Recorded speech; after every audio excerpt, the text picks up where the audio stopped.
Base है, ये base अगर स्ट्रांग है तो सब कुछ आपको आ जाएगा। कैसा ट्रैवल हो रहा है?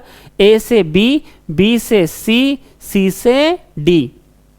क्यों? क्योंकि सर ये देखो गेट ऐसे ओपन है, बी से सी आराम से जा सकते हैं आप, सी तक पहुंच गए, और सी तक पहुंचने के बाद में भी गेट ओपन है, डी तक पहुंच गए। अगर मान लो मैंने एक भी गेट अगर बंद कर दिया, मतलब ये जो डी है, अगर मैंने ऐसा उल्टा गेट लगा दिया और यहां पे दे दिया ई, अब देखो आप ए से बी तो पहुंच पाए, आप ए से बी तो पहुंच पाए, बी से सी भी पहुंच पाए, सी से डी पे भी जंप कर पाए, पर सर डी के तरफ से ई नहीं जा सकते। क्यों? क्योंकि डी के तरफ से अगर ई जाना था तो आपको ऐसा सिंबल चाहिए था, मतलब डी के तरफ से फेस ओपन चाहिए था, तभी तो ई पे जा पाते ना। पर सर यहाँ तो उल्टा सिंबल मिल गया, मतलब ये जो गेट है ये ई के तरफ से खुला हुआ है, ये ई के तरफ से डी आ सकते हैं आप, ई के तरफ से आप डी आ सकते हैं, परंतु डी के तरफ से ई नहीं जा सकते। अब ये जो डी है और ई के तरफ आप नहीं जा सकते सर। उम्मीद करता हूँ क्लास मेरी बात आपको 100% समझी होगी। क्यों सर ऐसा? क्योंकि ई से डी आ सकते हैं पर आप डी से ई नहीं जा सकते। क्यों? क्योंकि गेट किधर से ओपन है? अभी ये ई के तरफ से डी के तरफ गेट ओपन है, परंतु डी के तरफ से ई की तरफ गेट ओपन नहीं है। उम्मीद करता हूँ यहाँ तक आपको एकदम क्लियर हुआ होगा। ठीक है, बढ़ू मैं अभी सामने, चलिए चलो अब ये मैंने ओपन गेट और क्लोज गेट का आपको कॉन्सेप्ट बताया, अब इसको इम्प्लीमेंट करते हैं। मतलब हमारा एक ट्रैवलिंग जो है, ये वाला जो हमने आपको बताया था कि हम ट्रैवलिंग पहले लिखें, मतलब ट्रैवलिंग पहले सीखेंगे, तो ये हमने अब ट्रैवलिंग सीख लिया। अब सर कि ट्रैवलिंग किस, मतलब एक साइड से हो सकता है या सर मतलब अगर यहाँ पे गेट बंद है तो क्या दोनों तरफ से ट्रैवलिंग हो सकता है? कि हाँ, ट्रैवलिंग जिधर से गेट ओपन रहेगा उधर से ट्रैवलिंग हो सकता है। मतलब सर देखो इधर, चलो बेटा आपने नोट्स भी बनाए होंगे, ये डेफिनेटली और अनडेफिनेटली की इतने साइन होते करके आपने नोट्स बना रहे होंगे, ऐसी उम्मीद करता हूँ। हाँ, उसके बाद आप ओपन गेट और क्लोज गेट का हेडिंग देंगे और ये लिखना ए से बी जा सकते हैं, बी से सी जा सकते हैं, सी से डी जा सकते हैं और डी से ई नहीं जा सकते। यहाँ से गेट ओपन था, यहाँ से बी से सी जंप कर रहा था तो भी गेट ओपन था, सी से डी जाना था तो भी गेट ओपन था, परंतु डी से ई जाना है तो डी के तरफ से फेस ओपन नहीं है, ई के तरफ से फेस ओपन है। अरे हाँ या ना? चलो, तो इसलिए ई के तरफ से डी आ सकता हूं पर डी के तरफ से ई, डी के तरफ से ई नहीं जा सकता। इसका मतलब ये क्लोज हो गया, मतलब डी के तरफ से ई नहीं जा सकता। तो हम ट्रैवल कहां से कहां तक कर सकते हैं? सिर्फ हम ट्रैवल ए से डी तक कर पाएंगे, परंतु ए से हम ई नहीं जा सकते। उम्मीद करता हूं क्लास आपको 100% दिख रहा होगा। ए से डी ये ट्रू हो जाएगा क्योंकि हम ट्रैवल कर सकते हैं ए से डी, ए से डी तक हम ट्रैवल कर सकते हैं, परंतु सर ए से ई हम ट्रैवल नहीं कर सकते। आपको समझ में आया कि मैंने क्या बोला? ए से ई ट्रैवल नहीं कर सकते। क्यों? डी तक जा सकते हो पर डी से गेट बंद है तो आप ई तक नहीं, ई में नहीं जा पाओगे। अरे हाँ या ना? तो सर ए से ई आप नहीं ट्रैवल कर सकते। मेरी बात समझ में आई? हाँ, तो ये गलत हो जाएगा और ये सही है। उम्मीद करता हूँ क्लास की ये बेसिक आपको क्लियर हुआ होगा। ठीक है, अब देखो यहाँ से देखो, इधर समझो।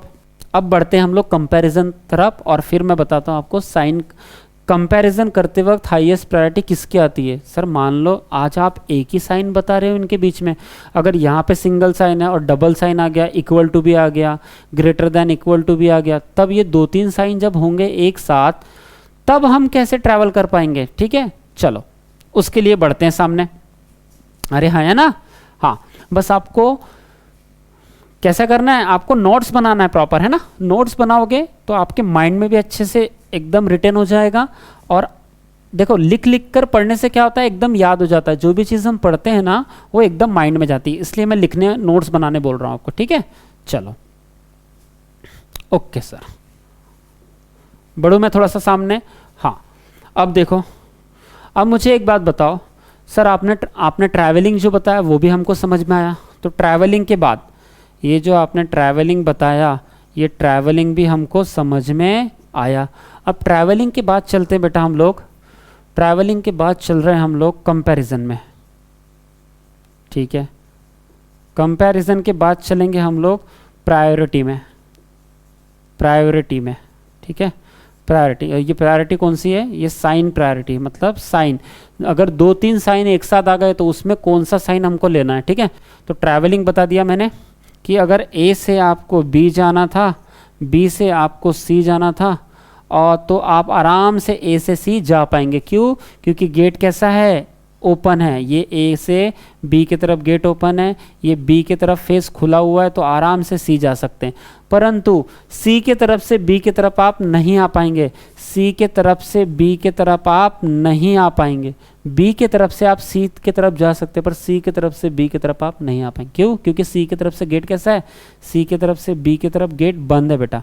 ये देखो, ये जो गेट है ना, ये बी की तरफ से ही ओपन है सी की तरफ, परंतु सी की तरफ से गेट बंद है, इसीलिए नहीं आ पाएंगे। मेरी बात समझ रहे हो क्या? हाँ, तो ये हो गया मेरा ट्रैवलिंग। अब सर कंपैरिजन बताइए। कंपैरिजन ऐसा ही बेटा कि अगर आपको ए से, हाँ, अगर आपको ए से बी जाना है तो आप जा पाएंगे, बी से सी जाना है तो भी जा पाएंगे। परंतु अगर आपने बीच में ऐसा एक भी साइन उल्टा ले लिया और यहाँ पे अगर आपने डी लिख दिया तो आप ए से बी जा सकते हैं, पहुँच गए सर बी के तक, बी से सी जा सकते, पहुँच गए सर, पर सी से डी नहीं जा सकते। इसका ही मतलब है कि यहाँ पे कोई भी ये सी से डी नहीं जा सकते, पर डी से सी आ सकते हैं। ठीक है, उम्मीद करता हूँ। अब ये जो कंपैरिजन है, इस कंपैरिजन को सर कैसे करते हैं? मान लो बेटा हमको 2 से 3 साइन आ गए। अगर मान लो, अब देखो ये सिंगल साइन लिख रहा था ना मैं, ये आपको समझ गया होगा कि हम डी से सी नहीं आ सकते, सॉरी, डी से सी हम आ सकते हैं, डी से सी हम आ सकते हैं, पर सी से डी हम नहीं जा सकते। क्यों? क्योंकि सी की तरफ से फेस बंद है, क्लोज है। ये देखो सी की तरफ से ये एक ही बिंदु है ना इधर, तो सी की तरफ से एक ही बिंदु, मतलब इधर से हम इधर नहीं जा सकते, परंतु डी की तरफ से तो खुला हुआ है सर, तो डी की तरफ से सी आ सकते। ये 100% समझ गया होगा अब तक। अब ये कंपैरिजन क्या है सर? मान लीजिए यहाँ पे सिंगल साइन है, यहाँ पे डबल साइन है और यहाँ पे इक्वल टू है। अब सर ये सिंगल साइन और डबल साइन क्या होता है मैं बताता हूँ आपको। देखो, जब भी आप सिंगल साइन बोलो ना, मैं सिंगल साइन अगर बोलूँगा, जब भी बोलूँगा मैं, तो सिंगल साइन का मतलब एक सिंबल, ये ग्रेटर देन या तो लेस देन, या तो ये देखो ग्रेटर देन और लेस देन, इसको क्या बोलेंगे हम? सिंगल साइन बोलेंगे। मेरी बात समझ में आई क्या? हाँ, अभी देखो, अब ये डबल साइन क्या होता है सर? ये डबल साइन क्या होता है? जो ये आप डबल साइन बोल रहे हो, ये क्या होता है सर? डबल साइन का मतलब कि ग्रेटर देन के साथ में इक्वल टू, ग्रेटर देन के साथ में इक्वल टू, इसको भी डबल साइन बोलते हैं, और लेस देन के साथ में इक्वल टू, इसको भी डबल साइन बोलते हैं। मेरी बात समझ में आई क्या? हाँ, अभी यहाँ पे इक्वल टू भी लिख लो, ये भी सिंगल ही साइन है। तो single sign greater than, less than और इक्वल टू, परंतु डबल साइन कौन सा होगा सर? ग्रेटर देन के साथ इक्वल टू और लेस देन के साथ में इक्वल टू, ये डबल साइन है। अब इसी का आपको कंपैरिजन करना है कि कहीं कहीं पे सर अगर सिंगल साइन भी आ रहा है, डबल साइन भी आ रहा है और सिंगल साइन में इक्वल टू भी आ रहा है, मतलब ग्रेटर देन भी आ गया, लेस देन भी आ गया, इक्वल टू भी आ गया, वहाँ पे ग्रेटर देन इक्वल टू भी आ गया और फिर लेस देन इक्वल टू भी आ गया, तब सर साइन कंपैरिजन कैसे करेंगे? यही जानना है ना अपने को। तो अब सर यहाँ पे तो भारी दिक्कत है। हाँ, अब इसके सामने पढ़ो, अब यहाँ से आप सामने देखो। अब मैंने यहाँ तक आपको बता दिया। हाँ, अभी देखो, अब मुझे एक बात बताओ कि सर ये जो कंपैरिजन है ना, हाँ, अब मैं डबल साइन का यूज़ कर रहा हूँ। ए से मैं गया बी तक, बी से मैं गया सी तक, ये सिंगल साइन यूज़ किया मैंने। यहाँ पे ग्रेटर देन है, यहाँ पे भी ग्रेटर देन है, मतलब ये ओपन गेट है तो ए से बी तक चल जाऊँगा, ये भी ओपन फेस है तो मैं आराम से बी से सी चले जाऊँगा। पर सी से मैं गया डी, हाँ सर जा सकते हो, क्योंकि ये इक्वल टू का मतलब होता है न्यूट्रल। ये सी से डी भी जा सकता हूँ और डी से सी भी आ सकता हूँ। इक्वल टू का मतलब होता है बेटा न्यूट्रल, वो कभी किसी पे पक्षपात नहीं करता कि तुम सिर्फ इधर से जा सकते हो पर आ नहीं सकते, ऐसा कुछ नहीं बोलता वो। इक्वल टू का मतलब क्या होता है? न्यूट्रल। तो सी से डी भी जा सकता हूँ मैं और डी से सी भी आ सकता हूँ। अब ए से बी गया, बी से सी गया और सी से मुझे डी भी चला गया। अब मेरा यहाँ पे डबल साइन है, ग्रेटर देन है और यहाँ पे मैं ई जा रहा हूँ। देखो, उम्मीद करता हूँ आपको क्लियर दिख रहा होगा। ये ए से बी चले गया, बी से सी चले गया, सी से डी भी जा सकता हूँ क्योंकि इक्वल टू का साइन है, और डी से मैं ई भी जा सकता हूँ क्योंकि डबल साइन है। अरे सर पर जा तो सकता हूँ ना। देखो बेटा, भले ही डबल साइन हो, यहाँ से जब आप ये डी से ई जा रहे हो ना, ये वाला डी से ई जा रहे हो ना, तो भले ही यहाँ पे अगर सिंगल साइन भी है तो भी आप जा सकते हो डी से ई, और अगर यहीं पे अगर आपको डबल साइन भी है, मतलब D greater than equal to E भी है, तो भी आप जा सकते हो। कैसे सर? इसको तोड़ के बताओ। डी से ई मतलब यहाँ दो साइन यूज हुए, एक ग्रेटर देन का हुआ और एक इक्वल टू का हुआ, मतलब कि सर इसी को अगर आप तोड़ना चाहो तो इसको ही होता है डी ग्रेटर देन ई, मतलब डी से आप ई भी जा सकते हो और यहाँ पे इक्वल टू भी है तो इसको भी लिख लो डी इक्वल टू ई। तो देखो दोनों ही केस में जा सकते हो। डी से ये गेट तो ओपन है तो आप तो आराम से जा सकते हो डी से ई, और ये तो इक्वल है, इसका मतलब ये तो न्यूट्रल है, तो डी से ई भी जा सकते हो और ई से डी भी आ सकते हो। अरे हाँ या ना? तो इसीलिए मैं बोल रहा हूँ भले ही यहाँ पे डबल साइन है पर आप ट्रैवल कर सकते हो, मतलब डी से ई भी जा सकते हो। यहाँ तक समझा? अभी यहाँ पे फिर से डबल साइन लिखा मैंने और यहाँ पे दे दिया मैंने जी, है ना। यहाँ पे फिर से मैंने डबल साइन लिखा, यहाँ पे दे दिया मैंने एफ, और यहाँ पे सिंगल साइन लिखा मैंने और यहाँ पे दे दिया मान लो वाई। अब बताओ सर कि यहाँ पे सिंगल साइन, यहाँ पे सिंगल, यहाँ इक्वल टू, यहाँ डबल साइन, यहाँ डबल साइन और यहाँ डबल साइन और यहाँ सिंगल साइन। अब इतने सारे साइन है सर, इधर सिंगल भी आ गया, इधर इक्वल टू भी आ गया, इधर डबल साइन भी आ गया। अब इसमें कंपैरिजन कैसे करेंगे सर? मेरी बात समझ रही है क्या?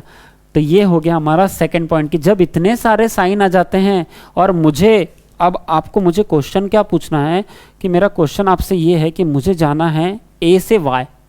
मुझे कहाँ से कहाँ जाना बेटा? मुझे जाना है सर सिर्फ ए से वाई। देखो इधर मुझे जाना है ए से वाई, तो क्या मैं ए से वाई सिंगल साइन लेकर जा पाऊंगा क्या? ये मैंने पहला कंक्लूजन लिखा, ठीक है। दूसरा कंक्लूजन लिखता हूं मैं, क्या मैं ए से डबल साइन लेके वाई तक जा पाऊंगा क्या? अरे हाँ या ना? अब बताओ सर, क्या मैं ए इक्वल टू y तक डायरेक्ट जा पाऊंगा? ए इक्वल टू अगर y लिख दिया तो मैं क्या a से y तक जा सकता हूं क्या? अब देखो सर, ट्रैवलिंग सबसे पहले क्या होना चाहिए यहाँ पे? ये ट्रैवलिंग होना चाहिए। सबसे पहले क्या होना चाहिए बेटा? ट्रैवलिंग होना चाहिए, मतलब a से लेके मैं y तक क्या मैं ट्रैवल कर सकता हूँ क्या? हाँ सर, a से b, b से c। देखो सारे के सारे ये जो गेट है ये गेट ओपन है, इसलिए मैं a से b आराम से जा सकता हूँ, b से c मैं आराम से जा सकता हूँ क्योंकि गेट सर ओपन है। c इक्वल टू d है, अब ये इक्वल टू का ही मतलब होता है न्यूट्रल, मतलब ये कोई पक्षपात नहीं करता। c से d भी जा सकते हो और d से c भी आ सकते हैं, तो मैं c से d आराम से जा सकता हूँ सर। उसके बाद यहाँ पे देखो ग्रेटर देन है और इक्वल टू का भी साइन है, तो अगर ये ग्रेटर देन है तो क्या हुआ सर?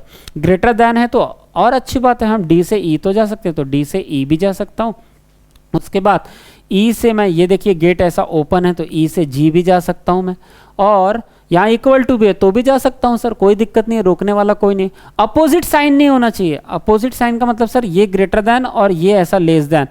यहाँ से यहाँ तो मतलब ए से बी तो चला गया मैं, पर ये सी तक ही नहीं जा पाऊंगा। क्यों? क्योंकि सी, देखो यहाँ पे गेट किधर से ओपन है? सी के तरफ से बी की तरफ ओपन है, पर बी के तरफ से सी की तरफ गेट क्लोज हो जाता है। मेरी बात समझ में आई क्या?